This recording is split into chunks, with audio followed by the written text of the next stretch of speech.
right, welcome back to episode 3 of Banter Beans, where our tagline is "What's Brewing in Vermont?" And today I'm Ben Kinsley, and today we're going to be hearing from Pat McDonald, who has a bill for us to talk about. Thank you, Ben. My bill is H542. It's an act relating to testing of schools, which we've all been aware of, for polychlorinated biphenyls. I practice that. It's PCB. PCBs. The bill was sponsored by Representative Peter Collin and was referred initially to the House Committee on Education and went through the whole process. The legislation concerns PCB, as I said, and it's about testing in public and independent schools. It effectively terminates, this was interesting, Ben, we have to talk about it. It effectively terminates the ongoing mandatory indoor air quality testing program for PCBs that was previously required for schools built or renovated before 1980. Have all those, do you think, been tested? Is that why we canceled it? It has not all been tested. Oh, And really what it does is it repeals the mandate, but it keeps the program going essentially, and extends the deadline out a couple of years. right. So like that's essentially originally as introduced, the bill would have fully repealed the program, but as it got amended by the Senate, it didn't fully repeal it. It just kind of pushed the deadline out and it took away the mandate. It bothers me that we would want to not test all schools. Well, And do you know as a parent which school your kid is in, tested or not tested? yeah, it's a great question because you should know, you should be aware of which schools are tested and not tested. But the problem is that once you test the school and you find PCBs are present, then you are then obligated to fix it, and the fixes are generally very expensive. And so this was something that a lot of schools and taxpayers were quite unhappy with. The fact that the state was mandating that they test, but And then we pay not them. providing enough funds to actually Right. remediate problems that were being found. Well, this bill does provide funding, so that's a positive, but I would certainly, I'm sure we must know what PCB does to our kids. And it's probably not good, I'm assuming. Yeah, so like PCBs, I did a little research on this too, Oh, good actually. for you. And PCBs are a group of synthetic, highly toxic organochlorine compounds. They were excellent electrical insulators, and they're also fire resistant, which is why they were widely used in the US until the EPA banned them in 1979. Part of the issue is that PCBs are resistant to environmental breakdown. So they basically, hear things about like forever chemicals. Right. Technically, PCBs are not exactly forever chemicals, but they're almost forever chemicals. They last a very long time, and they can bioaccumulate in food chains. And so the concerns are, they're classified as carcinogens by the International Agency for Research on Cancer. They accumulate in fatty tissues, they can magnify in food chains, and people who are exposed to them can develop neurological issues, and create severe skin conditions, like skin reactions. And of course, they impact endocrine, immune, and reproductive systems. So there's definitely some risk For sure. to people who are in those buildings if they are exposed to them in high concentrations. Generally, my understanding is that they're most likely to get airborne exposure if there are things like electrical wiring. So it's during construction. So if you're expanding a school building or, ripping apart walls or whatever, that's your most likely point to get exposure. Is not necessarily, it's not like those particles are going to be airborne Right. all the Well, time. that's It's like like when they get asbestos, disturbed. right? asbestos is the same thing. Very Yeah, they similar. have to be exposed, like if they're under tile, if you rip up the tile, you're in trouble. Exactly. Similar Yeah. thing. Hmm. All right, cool. Well, thank you. Well, it looks like the legislator might have paid attention this year because it says in the bill that for schools that have already been tested and found to have PCBs, which exceed the state action levels, the state is required, that's a good word, to fund the ongoing costs of investigation, remediation, and removal. And this bill passed the House and Senate and went on to be signed by the governor, and it is now law. And of course, you can go either on the Campaign for Vermont or the General Assembly Legislature page to find out the status and where they are.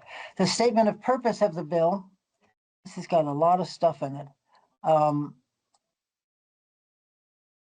Oh, where'd it go? Hold on a second. The purpose of the bill, as introduced, is to terminate the ongoing ANR indoor air quality testing for PCBs in public schools. But the bill would continue to require the state of Vermont to pay the costs of the investigation, as we just talked about. And that at schools where ANR completed indoor air quality monitoring and the school tested positive for the presence of PCBs, I would suggest ANR is a good place to go to find out which schools may or may not have been found to have PCBs in it and to find out whether remediation has taken place. So that the testing is to continue to get all of the schools covered. And the bill would continue to require the state to pay the cost, which is a very good thing and takes off the responsibility from the individual schools. There's an environmental contingency fund, the Department of Environmental Conservation, in consultation with the Health and the Agency of Education, shall use up to $4.5 million of the Environmental Contingency Fund to complete indoor air quality testing for the PCBs in public schools as approved. And that's, I'm sure that's a good amount of money, which will be able to investigate, mitigate, and remediate. I love those three words. They kind of rhyme. And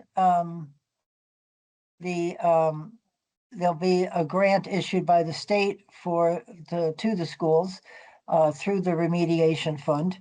And so they've got all of that covered, which I think is great. That they will pay for the remediation, and I think the schools must have been a little loud about that one, which was a very good thing. The monies from time to time transferred to the fund by the General Assembly, which they will continue to seed the fund with funding. And then it says other gifts, donations, and other monies received from any source will be deposited into the fund and approved by the Secretary of Administration. So they will accept donations. They will accept donations. Yes, exactly. They will not turn them away. The bill also creates a school polychlorinated biphenyl program fund to be administered by the Secretary of Natural Resources to provide funding. This is these words for the investigation, mitigation, and remediation at schools in Vermont. The fund shall consist of reimbursements from a school for work related to a grant issued by the state for PCB investigation, and all those other words. All the other words. All the other words. I'm going to be saying those words in my head. Any litigation recovery by the state for the costs of addressing the contamination in schools, less attorney's fees and costs. So they've got most of it covered. And as I said before, monies will be transferred by the general fund when the fund becomes lower than it should be. The Secretary of Natural Resources shall administer the program to issue the grants to school districts to pay. And in order, there's a priority list that they've established.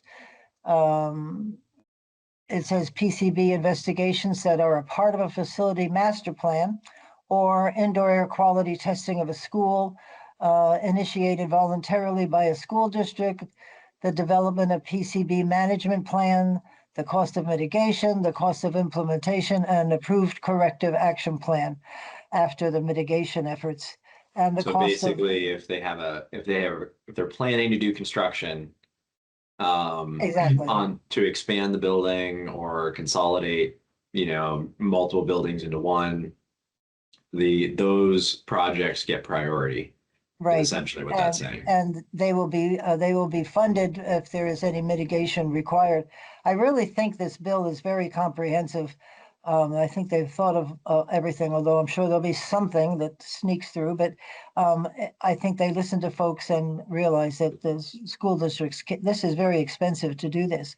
And that they will continue as long as funds are available to grant grants to school districts and an amount to sufficiently pay for 100% of the cost at the school. That's a good number. So they will pay for 100% of the investigation, mitigation, and remediation. And Yeah. So there you go. It's a good bill. I think, Pat, like we do for all the bills that campaign for Vermont reviews, we do a pros and cons analysis on each of them. And I think, one of the things we looked at is, this is essentially, the previous PCB testing program was an unfunded mandate, right? Right. So this bill addresses that problem, is that like this is a cost shift onto local school districts, and this bill or this law now is an attempt to kind of claw that back and say, okay, we're serious about this and we're going to put some state dollars towards it. We don't have a ton of state dollars to throw at it right now. We're hoping there's going to be more after some of this litigation plays out. But it is making clear that, okay, this is an obligation of the state, and the state is going to try to pay for it. And it removes that financial liability, or at least attempts to remove the financial liability for local school districts to do this on their own. And this kind of expenditure I have no problem with because, as you just mentioned before, the impact of PCBs on our children just shouldn't be there. So, and I noticed that the list of bad is much smaller than other bills, so it's a good bill.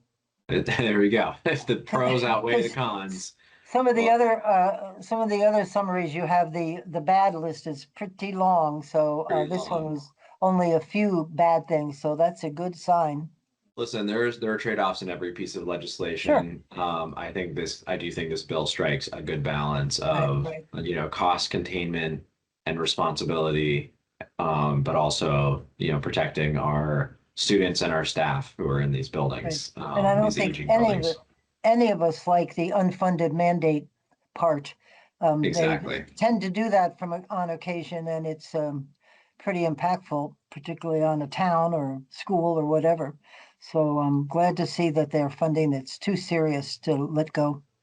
Absolutely. Well, Pat, thank you so much Right. for bringing this bill Welcome. to us. It was signed by the governor on June 15th, and like all of our other bill summaries, you can find that on campaignforvermont.org.